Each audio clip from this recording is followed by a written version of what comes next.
In today's session, we will be looking at centrifugal pumps. In particular, we will be looking at the construction of these pumps, the workings of them, and the basic principle that is associated with how centrifugal pumps operate.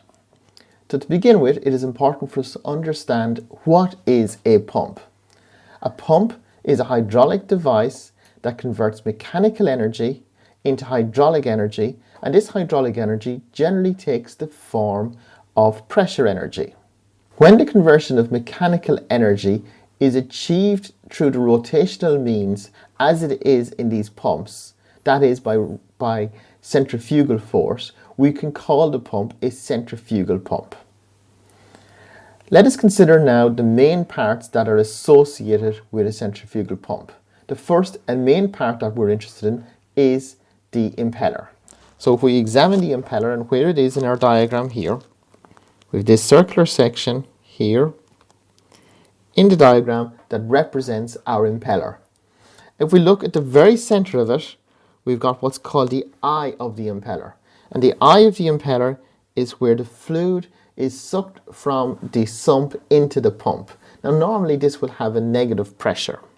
We also have the impeller attached or driven by some shaft. This is normally attached to a motor. The next component that we have in our centrifugal pump is the volute or the casing. So if we examine the volute or the casing, this takes this form here and it surrounds the impeller. And what you will notice is your area that's here is increasing as you go from the inside outwards until you reach a maximum at this outward side. The next section that we deal with is the suction section. So on the suction section, we've got a number of different components. So we just draw this box around it to represent what we have. Now, in the suction section, we've got a strainer at the bottom, which is going to stop any particles or debris that may be in the sump getting into the pump. The fluid is going to be sucked or drawn from the sump up along the suction pipe. It's going to cross across at the flange section, and the flange section is where the pump and the suction pipe is connected together.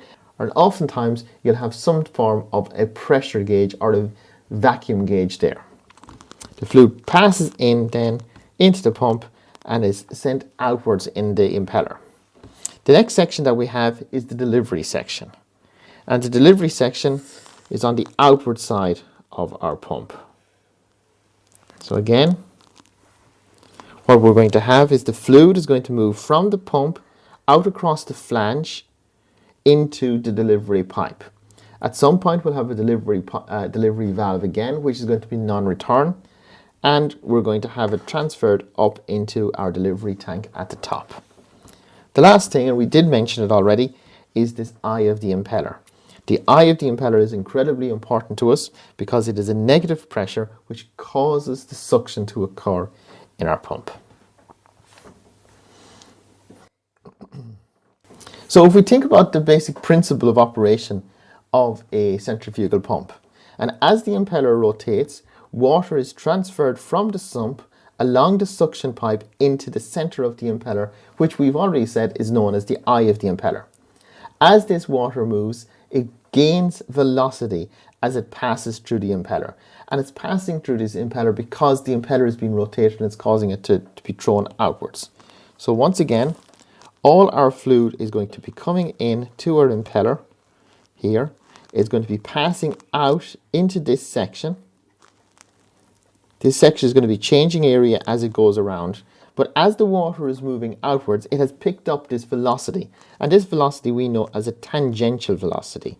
So if we were to take any point along the outer periphery of our impeller, we could draw a vector which is going to be tangent to that point, and that's going to give us the velocity at that point. So that's our tangential velocity.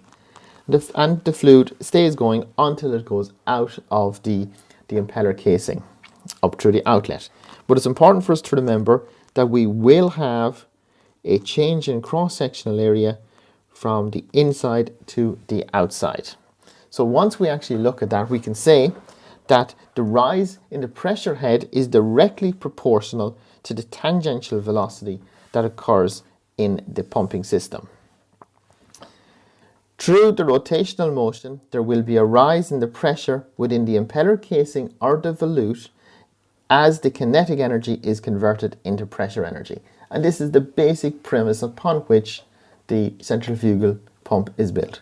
So we just recap it and say that the principle upon which the centrifugal pump operates is that the outlet pressure head is directly proportional to the tangential velocity. If we recall our continuity equation, and our continuity equation states that the area times the velocity is equal to a constant. We know it as the volumetric flow rate is equal to the area times the velocity, and we know this is a constant. So if we begin by looking at our pump again, we'll find that the area increases, the velocity will decrease. Or as the area decreases, the velocity will increase. So let us just consider that for 1 minute here. The area here is constantly changing, and it gets to a maximum at this point. As the area changes, the tangential velocity that's associated with that is also going to change. So what we can say, therefore, is as the tangential velocity decreases, the kinetic energy will also decrease. Because remember, kinetic energy is equal to a half mu squared. So as the velocity changes, then our kinetic energy is going to change. We can just summarize it and say as the area increases, the velocity will decrease, right? Giving rise to what's happening within our centrifugal pump. To bring it all together, we need to ask ourselves the question, how does the change in kinetic energy cause the rise in the pressure energy? Well, according to Bernoulli's equation, we had the pressure energy plus the kinetic energy plus the potential energy is equal to some constant. As the impeller rotates, the velocity will decrease as the casing area is increasing. And as a consequence of this, our kinetic energy is going to decrease, causing the pressure energy to increase. So let's just summarize that when we look at it here. So in the case of our centrifugal pump, suction element will say along the eye of the impeller and the discharge point. We're going to say that this point here and this point here, so we'll say the suction point and the discharge point are going to be on the same axis. And if we can say that they're on the same axis, then we can pretty much say that the potential energy can all but be ignored. And as a consequence of that, we're going to be left with the pressure energy plus the kinetic energy is equal to our constant. We've seen through the application of the continuity equation that our kinetic energy is going to change. Our kinetic energy will change as our area is changing within our problem. So remember, kinetic energy is a half mu squared.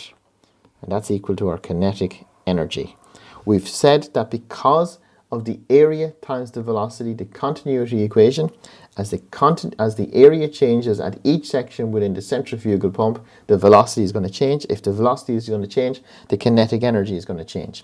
If the kinetic energy is going to change, and we're going to have a constant coming out of the pump, then the pressure energy is going to have to increase. So our kinetic energy is going to go down, and our pressure energy will go up to satisfy us having this constant at the end. So as the pressure energy increases, the kinetic energy decreases. Or as the kinetic energy increases, the pressure energy is going to decrease. Now that brings us to pretty much the end of what's involved in a centrifugal pump. The basic operation of them, the basic construction and the basic principle of them. In the next session, we'll examine how to do some basic calculations on a centrifugal pump given some data.